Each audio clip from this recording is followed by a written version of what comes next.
When people talk about British cars, what comes to your mind first? Rolls-Royce?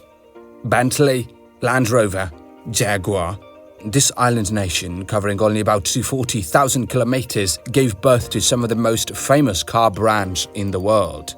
But strangely, people in Britain today rarely drive British cars anymore.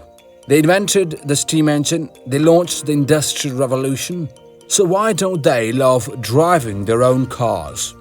The answer is simple. It's not that they do not love them, it's that they no longer have many choices.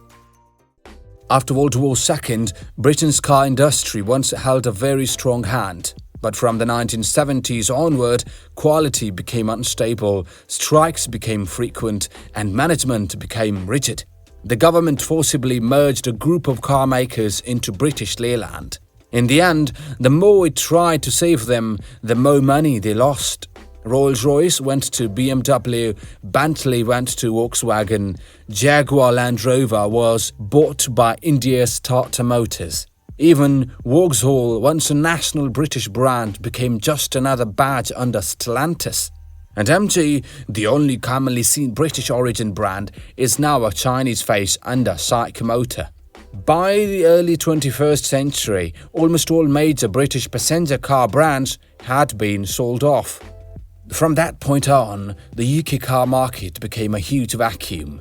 The market became empty, but demand was still there. The UK steadily sells more than 2 million new cars every year, making it the second largest car market in Europe. Its location is also unbelievably good. Cross the English Channel to the south, and France is only 33 kilometers away. By sea route or through the Channel Tunnel, the whole Europe can be reached. Its ports handle hundreds of thousands of vehicles every year, and cars can reach Europe within 1 or 2 days. On top of that, the UK is a right-hand drive market. It can also connect with other right-hand drive markets, such as Japan, Australia, and India. With such a big cake, who would not want to bite?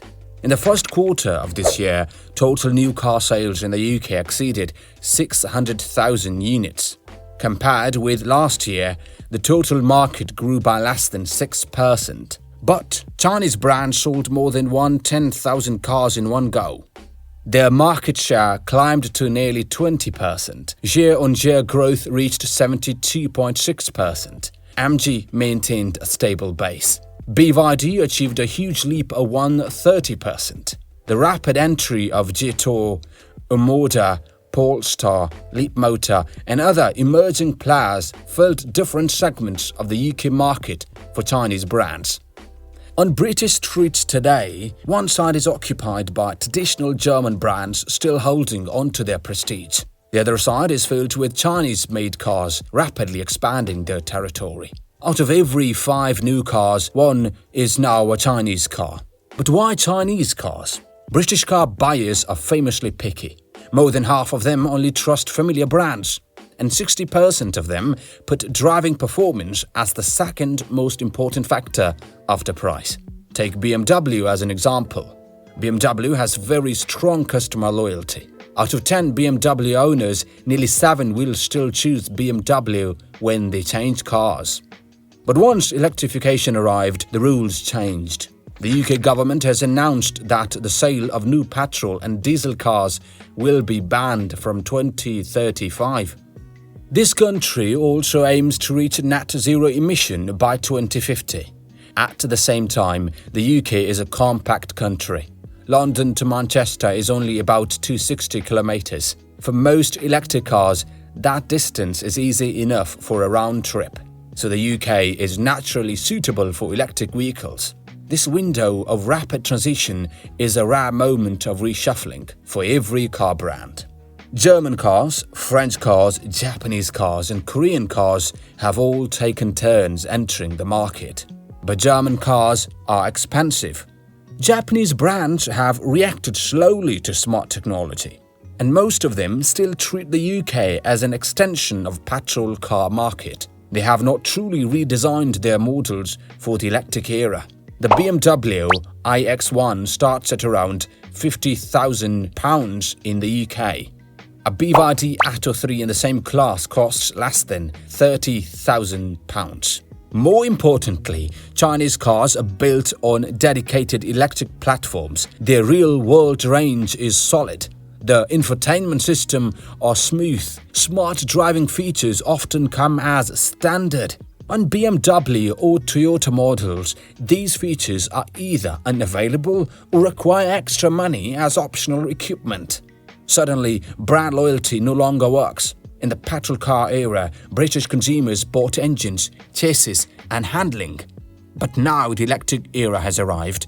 The engine is gone, the gearbox is gone, the brands that have truly seized the electric transition window and can satisfy price, smart technology, and reliability at the same time are Chinese car brands. At present, Chinese car makers have two main strategies in the UK.